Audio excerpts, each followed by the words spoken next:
Año 2020 se va a quedar en nuestra memoria. Tal vez podremos olvidarnos de otros años y si le preguntan qué pasó en el 2016, seguramente no recuerda, pero este 2020 se va a quedar en nuestra memoria. Va a ser difícil olvidar este año. Y ya entramos al último mes. Y si alguien le preguntara cómo describiría usted este año que ya casi termina, ¿usted qué diría? ¿Fue bueno o fue malo este año? ¿Fue de bendición o fue de maldición? ¿Cuál sería su respuesta, hermano? Su respuesta va a depender de cómo nosotros estamos entendiendo la voluntad de Dios. Y debemos meditar en esto. Por ejemplo, ahorita estamos meditando en el libro de Génesis y estamos viendo las últimas semanas. Estuvimos meditando en la vida de Jacob, después en la vida de José. Y si consideramos la vida de Jacob, pensaríamos que fue una vida de paz y tranquilidad. De hecho, vimos que no, desde que salió de su casa, huyendo porque su hermano lo quería matar, fue una vida difícil, de dificultades, de pruebas. Estuvo 20 años trabajando para su suegro, él no recibía nada. Al regresar a su casa, recuerda que tenía temor de regresar porque su hermano quería matarlo y temía esa venganza. Hubo dificultades cuando llegó ahí a la tierra de Canaán, cuando regresó. Abusaron de su hija, Siquem abusa de su hija, viola a su hija, y sus hijos, Simeón, Leví, van y se vengan, ¿no? Y entonces tiene que huir también de ahí a otro lugar. ¿Qué más hubo en su vida cuando posiblemente pensamos, bueno, ya le va bien, ya tiene a su hijo, ya está establecido, a su hijo José, su hijo al que él amaba, únicamente puede disfrutarlo 17 años y luego sus hermanos lo venden como esclavo y le dicen a su padre que seguramente ha muerto. Y entonces él queda triste, amargado, a partir de ahí 20 años, poco más de 20 años sin ver a su hijo y también de angustia. Y después viene un tiempo de hambruna estando en Canaán y tiene que ir él a Egipto. Entonces, ¿qué pensaríamos? ¿Su vida fue buena? ¿Su vida fue de bendición? Vamos a estar meditando en eso este día. Vamos a orar. Padre, pedimos que en esta hora hables a nuestra vida. Pedimos que esta palabra, oh Dios, que tú tienes preparada para nosotros, pueda ser de edificación. Que esta palabra, Señor, pueda traer consuelo también a nuestras vidas y también nos exhorte a avanzar, a seguir adelante. Padre, pedimos tu bendición. Pedimos que esa bendición sea dentro de tu propósito.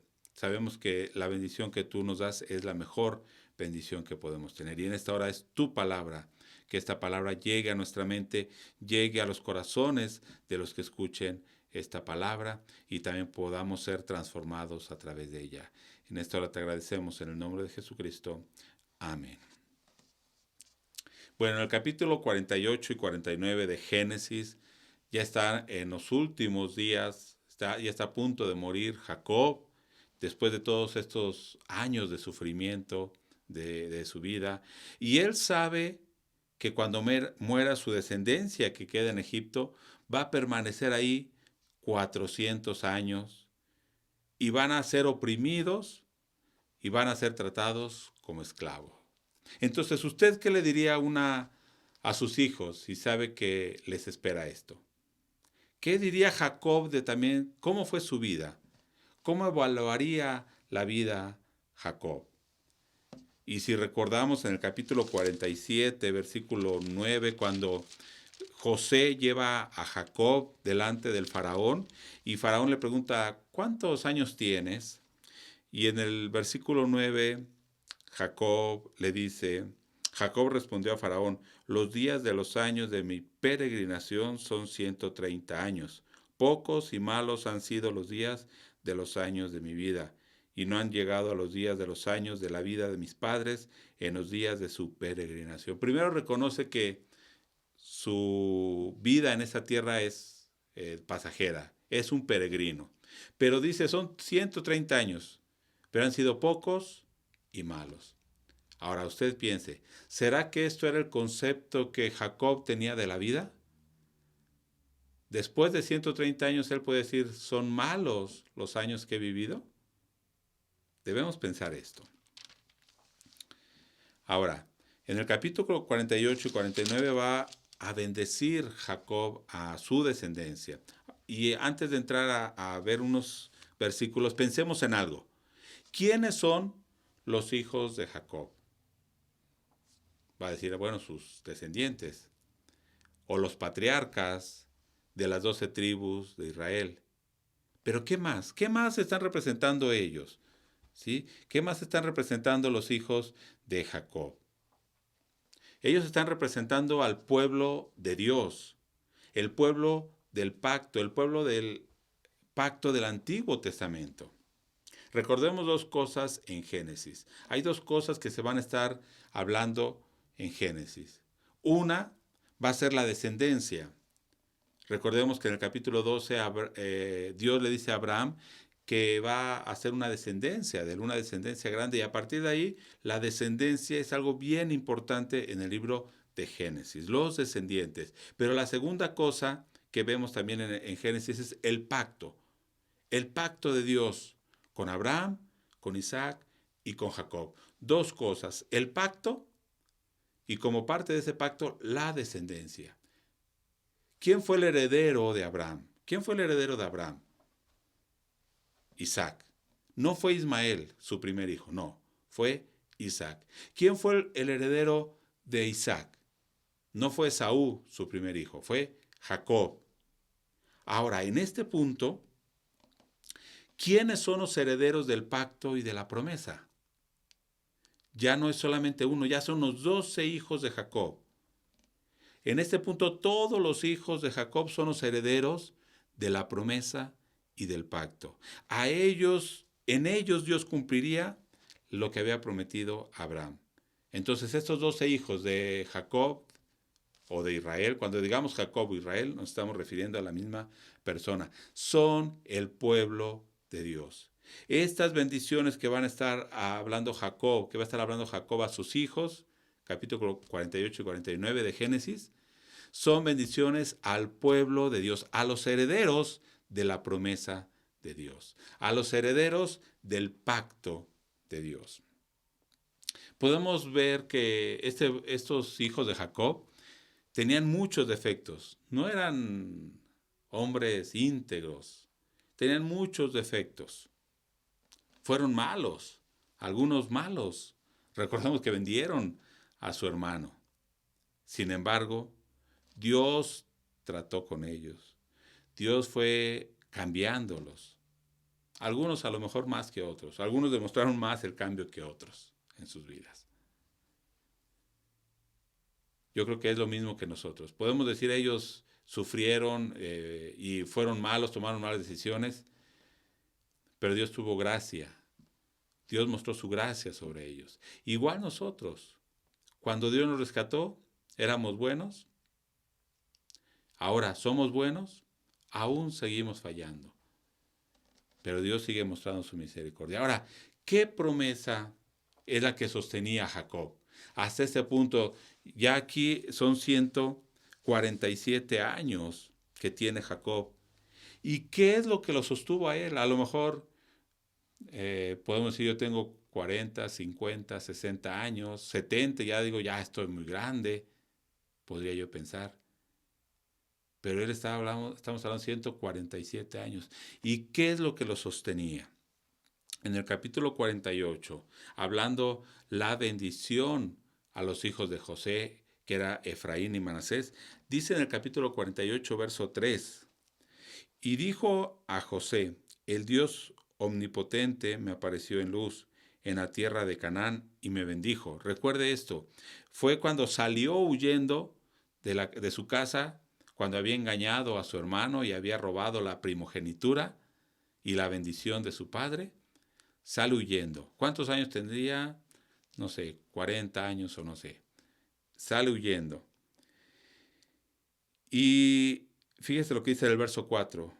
y me dijo, he aquí yo te haré crecer y te multiplicaré y te pondré por estirpe de naciones y daré esta tierra a tu descendencia después de ti por heredad perpetua.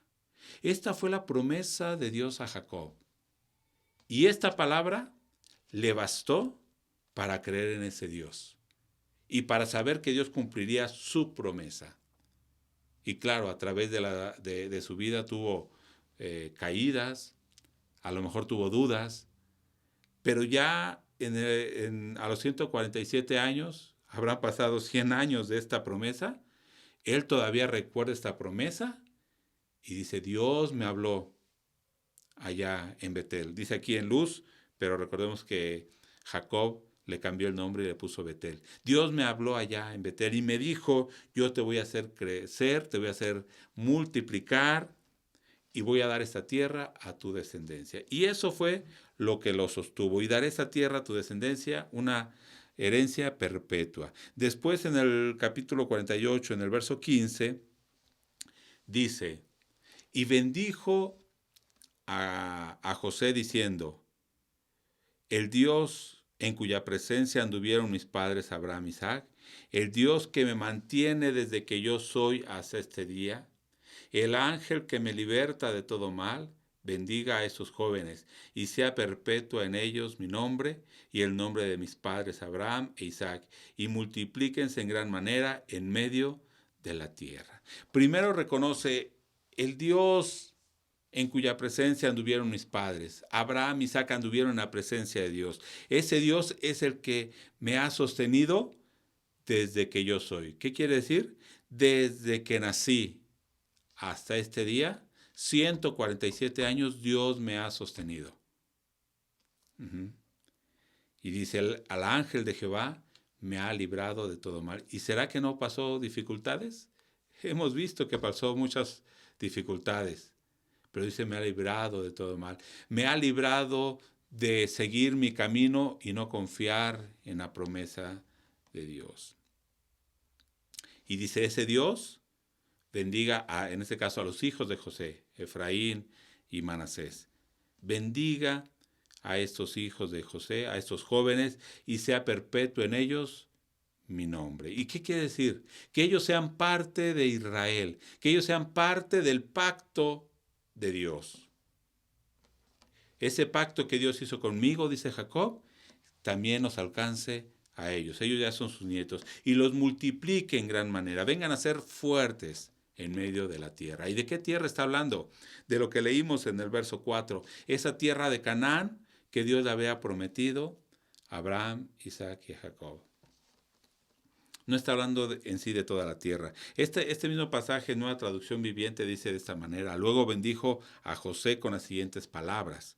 Que el Dios delante del cual caminaron mi abuelo Abraham y mi padre Isaac, el Dios que ha sido, fíjese cómo lo menciona aquí, mi pastor toda mi vida hasta el día de hoy. ¿Usted puede decir de eso de Dios, hermano? ¿Usted puede decir eso de Dios? Que Dios ha sido su pastor hasta este día. El ángel que me ha salvado de todo mal. Bendiga a estos muchachos, que ellos preserven mi nombre y el nombre de Abraham y de Isaac, y que su descendencia se multiplique en gran manera por toda la tierra.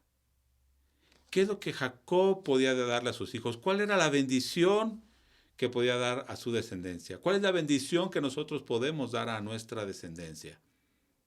¿Cuál es la herencia que usted puede dar a sus hijos? ¿Una casa? ¿Está bien? ¿Un carro? Está bien, pero eso se acaba. Por eso Él está bendiciendo a sus hijos. ¿Con qué bendición? Sigue diciendo en el verso 21 de ese capítulo 48, y dijo Israel a José, he aquí, yo muero. Ya iba a morir, pero Dios estará con vosotros. Dios estará con vosotros. Así como estuvo conmigo desde que nací hasta hoy, Dios va a estar con vosotros y os hará volver a la tierra de vuestros padres. ¿A qué tierra? A la tierra de Canaán. Y yo te he dado a ti una parte más que a tus hermanos, la cual tomé yo de mano del amorreo con mi espada y con mi arco. Y en realidad Jacob no había luchado y no había despojado a los amorreos, pero en realidad está hablando proféticamente lo que va a hacer Dios con esa nación. Y a José lo está poniendo le está dando una doble herencia, como si fuera el primogénito, aunque no era el primogénito. Entonces, en este contexto, es que Jacob va a bendecir a los demás hijos que tiene. Y más que una bendición, también es una profecía de lo que va a acontecerles a ellos en el futuro. Y va a tomar cosas del pasado, cosas del presente que están viviendo en ese momento y cosas del futuro. Y él va a considerar todo esto para dar su palabra de bendición y de profecía. Ahora, estas palabras que él va a dar a sus hijos no solamente es para sus hijos, en realidad no se cumplen directamente en sus hijos, sino en las 12 tribus de Israel, en sus descendientes. Entonces, veo que esta bendición entonces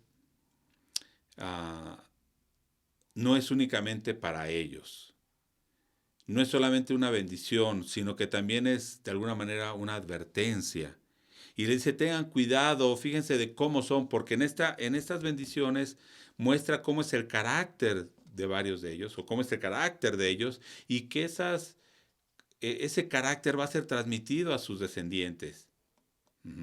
Y le dice, tengan cuidado de su forma de ser, de su carácter.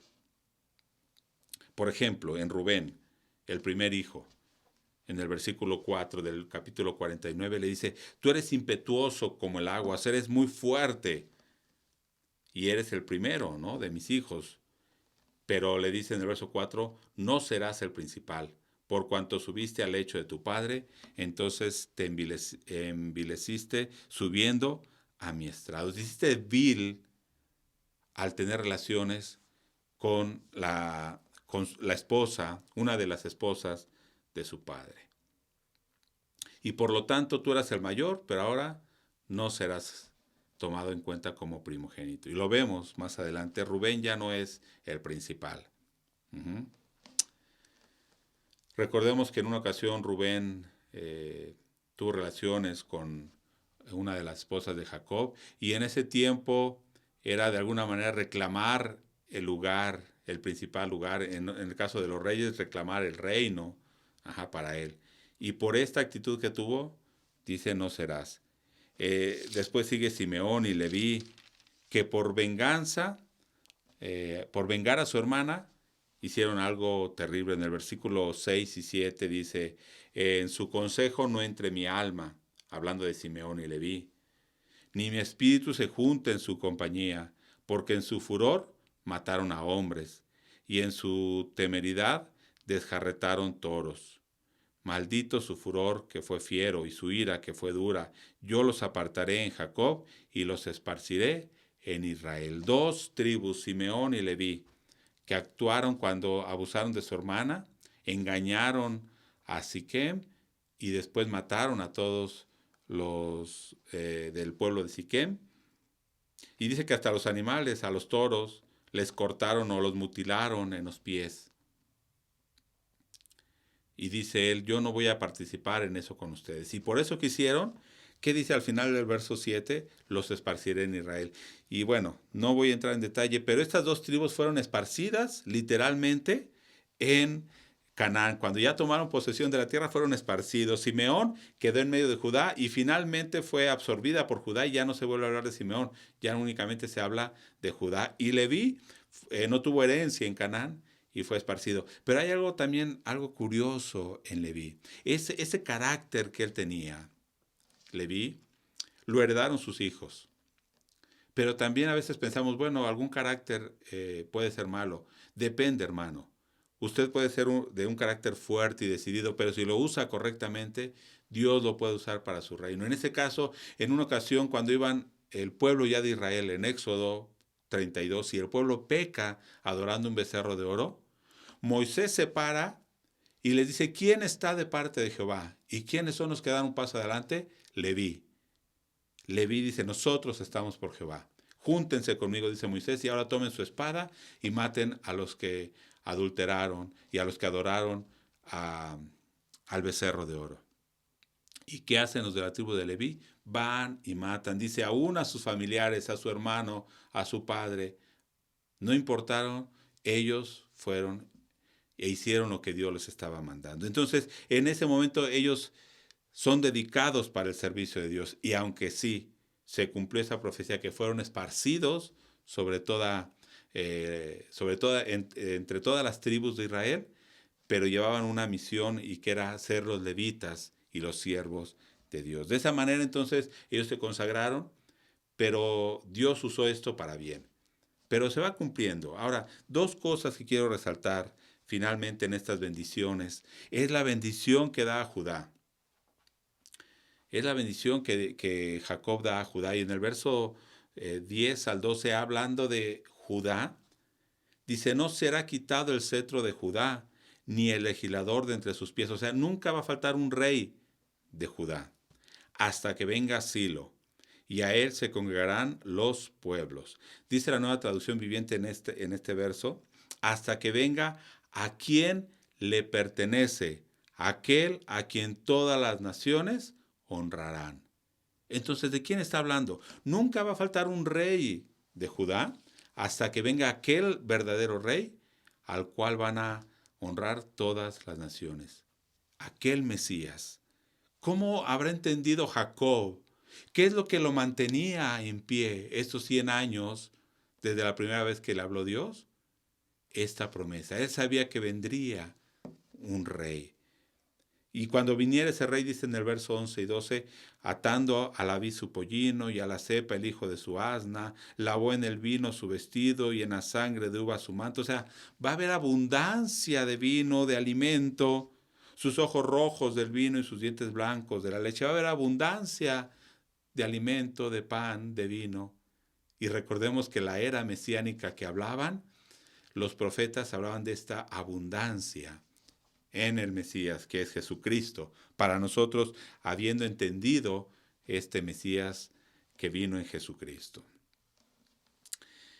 Versículo 18 dice Jacob a sus hijos, y va mencionando algunos que no es muy bueno, parece lo que les dice, pero dentro de esto les dice algo Jacob, tu salvación esperé, oh Jehová. Si Jacob, el padre, había esperado en esa salvación de Dios, los hijos de igual manera. Y vamos a ver la última de José. Estoy hablando de la bendición. ¿Cómo Jacob iba a bendecir a sus hijos? ¿Cuál era la mejor bendición que él podía dejarles? Y es lo que leímos al principio del servicio. Dice el verso 22, rama fructífera es José. Rama fructífera junto a una fuente, cuyos vástagos se extienden sobre el muro. Le causaron amargura, le asaetearon y le aborrecieron los arqueros. ¿Quiénes habían actuado así con José? Sus hermanos.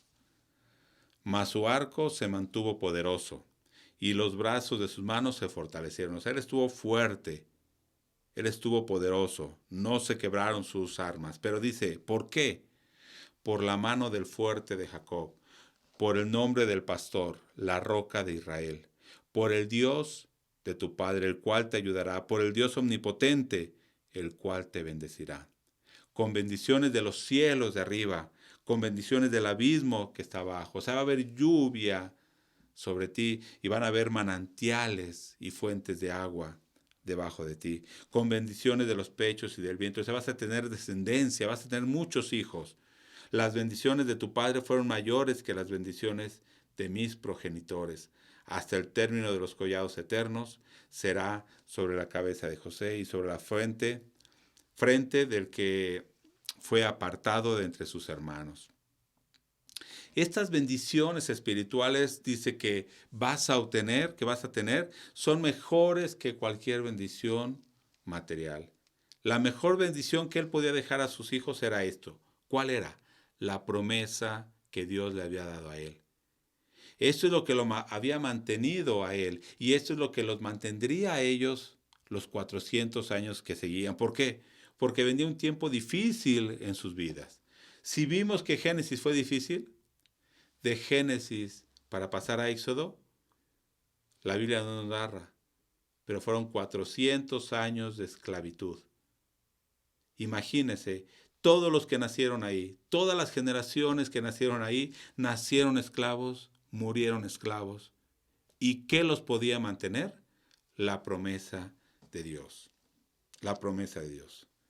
Este mismo verso en 26, en Nueva Versión Internacional, dice, son mejores las bendiciones de tu Padre que las de los montes de antaño, que la abundancia de las colinas eternas. Esta bendición que te puede dar la tierra, comida, alimento y no sé, todo lo que te puede dar, son mejores las bendiciones que yo les estoy dando. Uh-huh. Hermano, reflexionemos esto. ¿Cómo vemos la bendición de Dios? Jacob había tenido una vida difícil, pero a sus hijos, sus descendientes, les esperaba a lo mejor algo peor. Si pensamos que este año ha sido malo, usted cuando yo le pregunté al principio, ¿cómo considera este año malo? ¿Un año de maldición? No estamos entendiendo que Dios está usando esto para cumplir su propósito en nosotros. Y si Dios está obrando y está cumpliendo su propósito, eso, hermano, es una bendición. Jacob y José entendieron esto, que los años de su sufrimiento fueron para que Dios cumpliera su propósito y su promesa. Jacob sabía que los años que iban a estar de esclavos sus hijos era para que Dios cumpliera su promesa y su propósito. Ahora, entre más tiempo pase, aunque ellos no veían el cumplimiento pleno, sabían de que Dios no iba a fallar. Entre más tiempo pasaba, sabían que se acercaba el cumplimiento de esa promesa de Dios. Jacob veía el futuro y veía lo que Dios les iba a dar, aquella tierra que Dios les había prometido. Pero él veía más allá, ya lo vimos. Veía un futuro glorioso. Cuando viniera ese Mesías y hubiera justicia y abundancia. Él veía hasta allá. Y sí, él decía, estas bendiciones son mejores que cualquier bendición material. Hermanos, pensemos esto. Debemos pensar de qué manera estamos pensando esos tiempos que estamos ahora viviendo. Aunque haya pruebas, escasez, enfermedad, pandemia, cada día que pasa estamos más cerca de que Dios cumpla su propósito en nosotros. Que Dios perfeccione su obra. Cumplimos un año, otro año, cada vez estamos más cerca. Por eso podemos decir que, hermano, que estamos en el mejor tiempo. Por eso podemos decir que estamos en un tiempo de bendición. Que estamos viviendo un año bendecido por Dios. Desde que nacimos hasta ahora, ha sido una bendición en nuestra vida. Voy a terminar con este pasaje, Romanos 13. Romanos 13, del 11 al 14 dice, y esto, conociendo el tiempo, que es ya hora de levantarnos del sueño. Hermano, escuche bien, es hora de levantarnos del sueño, porque ahora está más cerca de nosotros nuestra salvación que cuando creímos. ¿Cree esto, hermano? Cada vez está más cerca nuestra redención. Dice el 12, la noche está avanzada. Ha sido difícil la vida, pero se acerca el día. Desechemos pues las obras de las tinieblas y vistámonos las armas de la luz. Andemos como de día. ¿Cómo es andar como de día? Honestamente, no en glotonerías, o sea, satisfacer nuestra carne, ni en borracheras, no en lujurias o lascivias, no en contiendas y envidias, sino vestidos del Señor Jesucristo, y no proveáis para los deseos de la carne. Hermano, creemos en esto, que cada día estamos más cerca, y si cada día estamos más cerca, no cabe duda, hermano, que este año ha sido de bendición. Dios ha permitido cosas difíciles, pero ¿para qué? para cumplir su propósito en nosotros. Si usted cree que este año ha sido de maldición, no estamos entendiendo el propósito de Dios en nuestras vidas. Es necesario que pasemos esto, para que Él finalmente nos lleve a esto que dice aquí, que nos vistamos de Jesucristo. Cada día está más cerca, hermano, nuestra salvación. Cada día está más cerca ese día glorioso de nuestra redención. Vistámonos, por lo tanto, de estas armas de la luz. Vivamos honrando a Dios.